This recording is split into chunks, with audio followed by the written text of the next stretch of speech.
नमस्कार भाइयों, नमस्कार बच्चों एंड दर्शकों।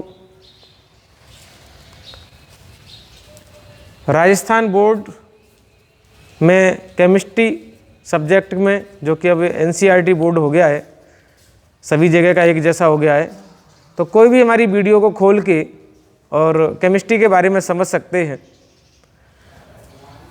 उस पार्ट का, उस जो बुक है केमिस्ट्री बुक, उसका दूसरा पार्ट है विलियन, और विलियन का जो टॉपिक है वो है विलियनों की सांद्रता को व्यक्त करना।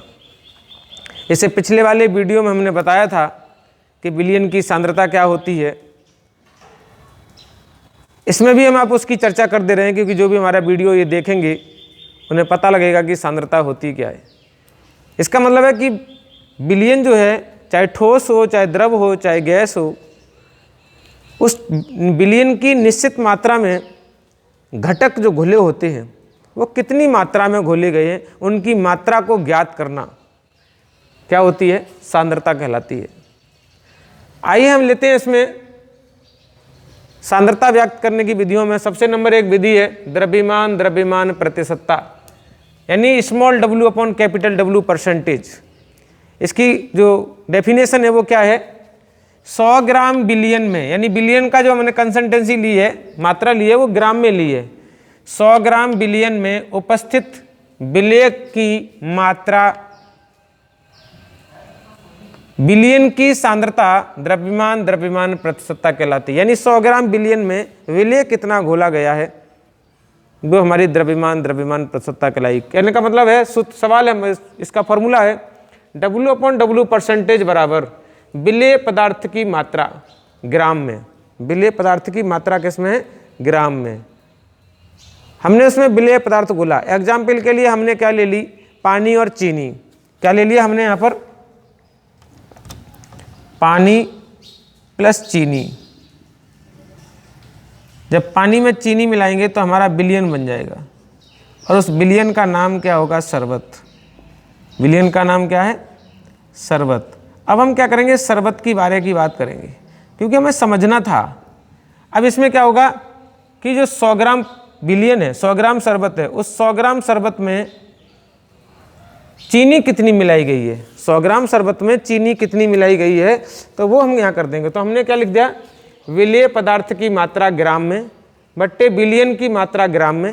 बिलियन हमने कितना लिया था, उसमें चीनी कितनी घुली हुई है, इंटू 100। ये हमारा क्या हो गया, फॉर्मूला हो गया, और ये हमारी डेफिनेशन हो गई। आइए हम दूसरी डेफिनेशन लेते हैं। दूसरी सांद्रता क्या है हमारी, वो है आयतन प्रतिशतता। जैसे हमने ऊपर वाले में विलेय की मात्रा भी हमने जो है ग्राम में नापी है, और बिलियन की मात्रा भी ग्राम में नापी है। यहाँ हम क्या करेंगे, जस्ट उसका उल्टा कर देंगे। यहाँ पर हम विलेय भी आयतन में मापेंगे और बिलियन भी आयतन में मापेंगे। दोनों चीज़ें आयतन में मापेंगे। तो कहेंगे हम क्या, small v upon capital B percentage, यानी विलियन आयतन प्रतिशतता। बिलियन की जो सांद्रता है वो आयतन प्रतिशतता में कहलाएगी।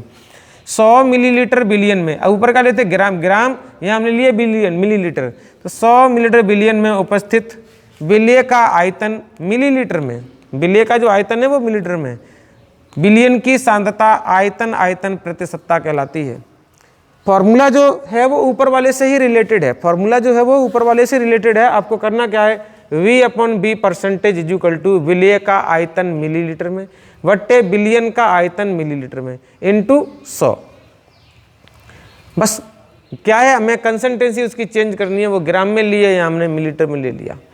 अगली हमारी जो परसेंटेज बिलियन की सांद्रता है वो है हमारी द्रव्यमान आयतन प्रतिशतता। अब दोनों मान चेंज कर दिए, हमने आयतन में लिया है, दूसरा हमने जो है वो ग्राम में लिया है। तो यहाँ क्या करेंगे हम, 100 मिलीलीटर आयतन में उपस्थित विलेय पदार्थ के भार भागों की संख्या, यानी कितना भार उसमें गिला है, कितना ग्राम घुला है। आप ग्राम में भी ले सकते हैं, क्योंकि यहाँ पर अभी हमने किसी की परसेंटेज को लिखा नहीं है, केवल हमने उसमें मान लिया है। हम क्या करेंगे, यहाँ हमने ग्राम ले लें। अगर हम इसके भार भाग ग्राम में ले लें तो ग्राम प्रति 100 मिलीलीटर हो जाएगा, मिलीलीटर में ले लेंगे इनको, अभी हम आगे बताएंगे सूत्र में। तो यहाँ क्या है हमारी परिभाषा, 100 मिलीलीटर बिलियन में उपस्थित विलेय के भार भागों की संख्या बिलियन की सांद्रता W अपॉन B, यानी द्रव्यमान आयतन प्रतिशतता कहलाती है।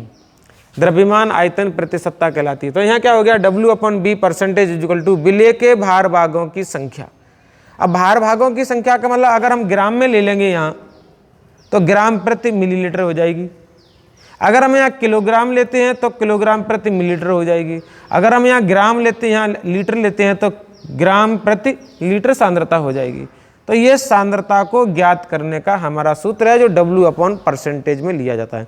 यानी यहाँ हमारे जो बिलियन हमने पीछे पढ़े थे वो बिलियन कैसे हैं, कोई बिलियन है यानी लिक्विड है, लिक्विड पदार्थ है, उसमें ठोस पदार्थ घोला गया है, वहाँ तो इस तरीके से हम सांद्रता ज्ञात करेंगे। यहाँ क्या होगा, द्रव विलायक है और उसमें द्रव विलेय पदार्थ घोला गया है तो उसकी सांद्रता इस प्रकार ज्ञात करेंगे।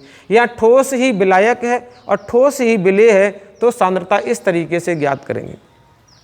चलिए आगे बढ़ते हैं। आगे हमारा है ppm में सांद्रता। ppm का मतलब है पार्ट्स पर मिलियन और 1 मिलियन बराबर होते हैं 10 लाख। 1 मिलियन बराबर कितने होते हैं, 10 लाख। तो वो क्या करा है, बिलियन के 10 लाख भार लिख सकते हैं। भार जरूरी नहीं है भार लिखे ना लिखे, इसलिए हमने इस मिनटों कमा बंद कर देखा है। बिलियन के 10 लाख भागों में अगर हम भार नहीं देते हैं तो भाग देंगे, भागों में उपस्थित विलेय के अगर हम भार नहीं देते हैं तो क्या देंगे, भागों की संख्या विलियन की ppm में सांद्रता कहलाती है। ppm का मतलब होता है पार्ट पर मिलियन। 1 मिलियन में विलेय के कितने पार्ट घोले गए हैं वो हमारी कहलाएगी ppm में सांद्रता। ppm में सांद्रता बराबर क्या लिखेंगे, विलेय के भागों की संख्या, यहाँ भार भागों की संख्या भी लिख सकते हैं, बटे बिलियन के समस्त अवयव। बिलियन में हमारे क्या होते हैं, विलेय और विलायक होते हैं। जरूरी नहीं है, हमारे 2 प्रकार के भी, 2 अलग अलग विलायक भी हो सकते हैं, 2 अलग अलग विलेय भी हो सकते हैं, लेकिन वो सॉल्युबल होने चाहिए। तो हमने क्या लिखा है, बिलियन के समस्त अवयव के भागों की संख्या, जितने भी अवयव घुले, इंटू 10⁶, क्योंकि यहाँ हम परसेंटेज में निकालते थे तो 100 का मल्टीपल किया है, या हम 10 लाख भार भागों में 10 लाख में निकालते हैं तो हम यहाँ 10⁶ का मल्टीपल कर देंगे। इस प्रकार हमारी जो है 4 प्रकार की सांद्रताएं ज्ञात करने की विधियाँ हमारी हो गई। अगला हम लेते हैं क्या, मोल अंश। इसे मोल फ्रैक्शन भी कहते हैं। क्या कहते हैं, मोल अंश या मोल फ्रैक्शन। तो किसी बिलियन में उपस्थित, यानी बिलियन में क्या होंगे, विलेय और विलायक, तो किसी बिलियन में उपस्थित एक अवयव तथा बिलियन में उपस्थित सभी अवयवों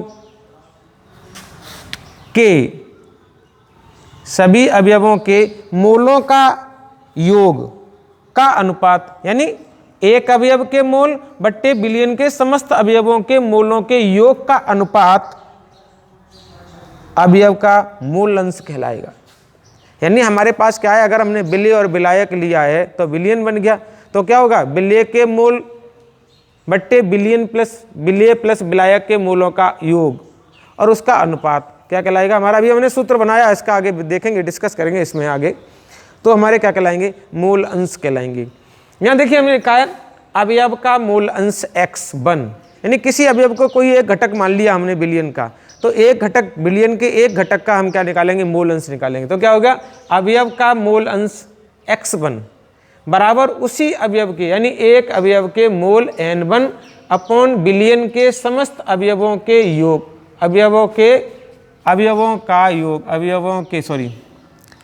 बिलियन के समस्त अवयवों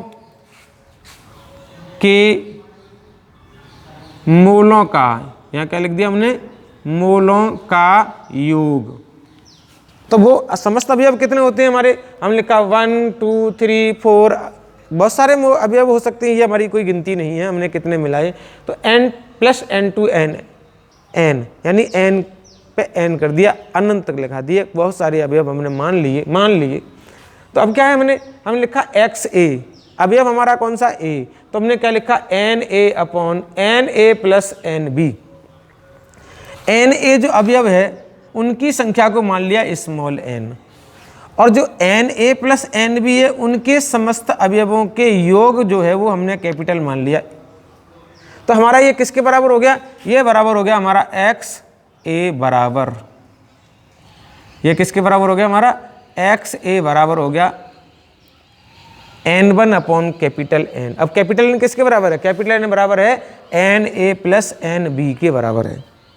ठीक है, आगे देखिए क्या है, अब इसी को फॉर्मेट करते हैं, क्योंकि इसके अंदर भी हमारी बहुत सारी चीज़ें होती हैं। कभी कभी हमें क्या होता है, मोलों की संख्या नहीं दी होती है, तो हमने क्या लिखा, अवयव विलेय। अवयव कौन से ले लिए, विलेय। अवयव विलेय के मोल अंश XA। हमने अवयव को A मान लिया, जरूरी नहीं है आप A माने B माने, इसका कोई मतलब नहीं है। हमने क्या मान लिया, अवयव विलेय के मोल अंश XA बराबर क्या होगा, अवयव के यानी विलेय के मोल बट्टे विलेय प्लस विलायक के मोल, दोनों के योग कर दिया। आगे क्या हमने लिखा, अवयव विलायक के मोल। अब हमने क्या ले लिया, विलायक ले लिया, क्योंकि विलयन में दो घटक होते हैं, विलेय और विलायक। अवयव विलायक के मोल अंश, उसको हमने मान लिया XB। क्या हो गया हमारा, जिस अवयव के हमें मोल अंश निकालने हैं उस अवयव के मोल ऊपर लिखेंगे, बट्टे समस्त अवयवों के मोलों का योग का हम क्या कर देंगे, भाग दे देंगे। तो यहाँ क्या आ गया, यहाँ आ गया XB बराबर NB upon NA plus NV। अवयव के मोल, अब क्या है, कभी कभी ऐसा होता है कि हमें ये मोलों की संख्या नहीं दी होती है और मोल अंश पूछ लिया जाता है। मोलों की संख्या नहीं दी होती है और मोल अंश पूछ लिया जाता है, तो हम कैसे निकालेंगे, तो हमारे लिए क्या होता है सूत्र, अवयव के मोल N बराबर अवयव का भार, यानी जैसे हम चीनी की बात करें तो चीनी का हमें भार दे दिया जाएगा और चीनी का अणुभार, तो भार में अणुभार का क्या दे देंगे, भाग। जब भार में अणुभार का भाग दे देंगे तो हमारे मोल निकल के आ जाएंगे। हमने सूत्र को फॉर्मेट कर दिया है, स्मॉल Na बराबर क्या होगा, WA अपॉन MA। NB बराबर क्या होगा, WB अपॉन MB, अर्थात विलेय के भार बट्टे विलेय का अणुभार, तो विलेय के मोल निकल के आ जाएंगे। और यहाँ क्या है, विलायक का भार बट्टे विलायक का अणुभार, तो क्या निकल के आएंगे, विलायक के मोल निकल के आ जाएंगे। अब हम क्यों नहीं ये वैल्यू, ये NB NA इनकी वैल्यू हम ऊपर वाले सूत्र में रख दें, इस वाले सूत्र में रख दें, या हम इस वाले सूत्र में रख दें, हमें किसी के निकालने होंगे हम उसी वाले सूत्र में रख देंगे। तो क्या है, तब क्या होगा, XA बराबर WA अपॉन MA बट्टे WA upon MA plus WB upon MB। ये किसके हो गया, ये हमारा सूत्र हो गया, ये वाला विलेय के मोल अंश का मूल अंश। दूसरा सूत्र क्या, अगर हम विलायक के निकालेंगे तो हमारा हो गया XB बराबर WB अपॉन MB अपॉन क्या हो गया, WA अपॉन MA प्लस, यानी ये नीचे वाली वैल्यू तो वो की वही रहेगी, ऊपर वाली वैल्यू हमें चेंज करनी है, बस ऊपर वाली वैल्यू चेंज करेंगे, इनके मूल अंश के मान बराबर हो जाएंगे। अब हम आपको एक बात और बता देते हैं, ध्यान रखने वाली है कि किसी विलयन में कितने भी अवयव क्यों न हो, लेकिन विलयन में समस्त अवयवों के मूल अंशों का योग जो होता है वो सदैव एक होता है। इसलिए हमने क्या लिख लिया, वो कह रहा है विलयन के सभी अवयवों के मूल अंश का योग 1 के बराबर होता है, यानी 1 के बराबर होता है। अतः XA बराबर XA plus XB equal to 1, ये सदैव एक होता है। अब हमारे यहाँ क्या होगा, XA XB XA plus XB plus XC plus XD equal to भी 1 होगा। अवयव हमारे जितने भी हों उनमें समस्त अवयवों का जो योग होगा वो सदैव 1 होगा। यहाँ तक पढ़ा दिया है, आगे की सांद्रताएं हम अगले वीडियो में देखेंगे या इसके बाद देखेंगे। तो देखिए बच्चों, आई होप आपकी समझ में आया होंगे ये सांद्रता ज्ञात करने की विधियाँ विलयन में। इसके आगे की सांद्रताएं और हैं, जिसे हम मूललता जो आपके चैप्टर में है वो ये हैं, वो भी हम आपको बताएंगे। तो आज इतना ही, देखते हैं अगली वीडियो में बताएंगे आपको। धन्यवाद।